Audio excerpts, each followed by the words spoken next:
A empresa não mente. Ela pode até esconder por um tempo, pode disfarçar enquanto o dono está presente, enquanto o mercado está favorável, ou enquanto o time aguenta o ritmo. Mas em algum momento, o que está dentro aparece fora. E aparece em 5 lugares específicos.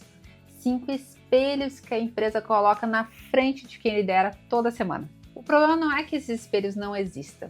É que a maioria dos donos aprendeu ao longo do tempo a não olhar para eles. Nos 2 episódios anteriores, eu falei sobre os mecanismos que impedem o dono de se ver como parte do problema. Hoje eu quero sair um pouquinho desse abstrato e ir para o concreto.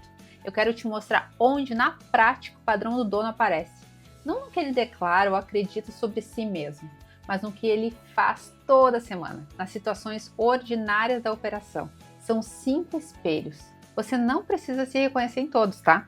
Mas se for muito honesto, vai se reconhecer em pelo menos 2. O primeiro espelho é o que mais revela e também é o mais rápido de ler. Como você reage quando alguém erra? Não o que você diz que faz, mas o que você faz de fato, desde o tom, desde a expressão e até a velocidade que responde. O time não aprende cultura pelos valores escritos na parede. Ele aprende pela reação do dono no momento do erro. Se você pune o erro com um silêncio pesado, com ironia, com exposição em público, ou até mesmo com impaciência invisível, o time aprende uma coisa: esconder.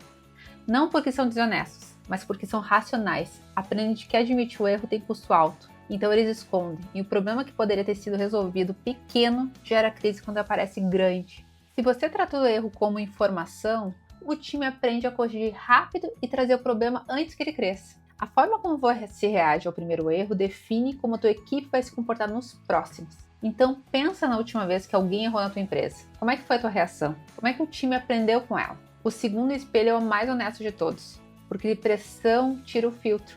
E aí tu me diz, o que você faz quando tudo está dando errado ao mesmo tempo? Quando o prazo está vencendo, o cliente está insatisfeito, a equipe está travada e você ainda não tem a resposta. Este é o momento onde o dono mais ensina a cultura. Não numa reunião de alinhamento, não numa palestra interna sobre valores. Ali, naquele momento de pressão máxima. Se você explode, o time aprende que pressão é igual a explosão e começa a operar no modo sobrevivência. Esconde informação ruim, evita trazer problema, espera a tempestade passar. Mas se você para, pensa, age, o time aprende que pressão tem processo.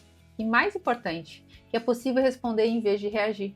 Então começa a fazer o mesmo. Você não controla o que acontece na empresa, mas controla o que você faz com o que acontece. E o time aprende mais com isso do que qualquer outro discurso de liderança. E o terceiro é o mais silencioso. E talvez por isso ele seja o mais caro.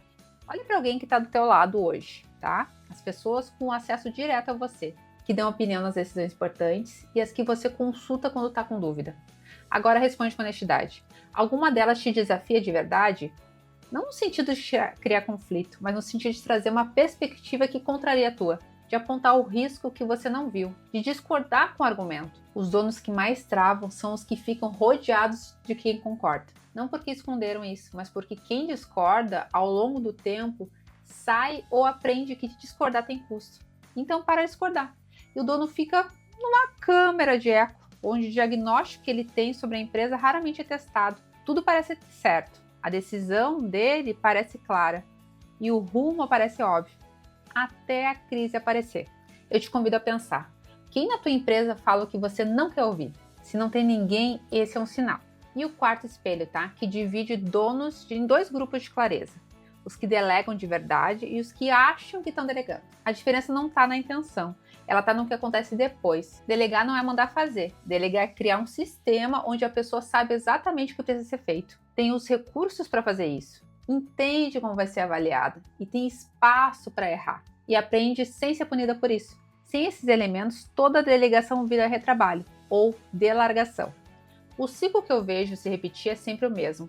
O dono delega, a pessoa entrega diferente do que ele esperava e ele refaz, corrige sem explicar o critério e conclui que é mais fácil ele mesmo fazer. Só que o problema não era a pessoa, era a delegação. Não havia clareza sobre o resultado esperado, não havia critério de qualidade definido e não havia um ponto assim de verificação, de validação no meio do caminho.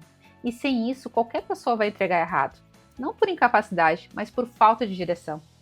A delegação que falha quase sempre diz mais sobre quem delegou, quem quem comunicou do que sobre quem recebeu. O quinto espelho é o mais preciso de todos, porque não tem interpretação possível. Você pode até falar que valoriza autonomia, mas se revisa cada decisão do time, a mensagem real é outra. E você pode até falar que valoriza resultado, mas se reconhece igualmente quem entrega e quem não entrega, a mensagem real é outra. A cultura não é o que está declarado, é o que é recompensado e o que é tolerado. E o time lê isso com precisão cirúrgica. Ele sabe que de fato importa aqui, o que tem consequência, o que pode ser ignorado, o que o dono diz que valoriza, mas na prática não sustenta.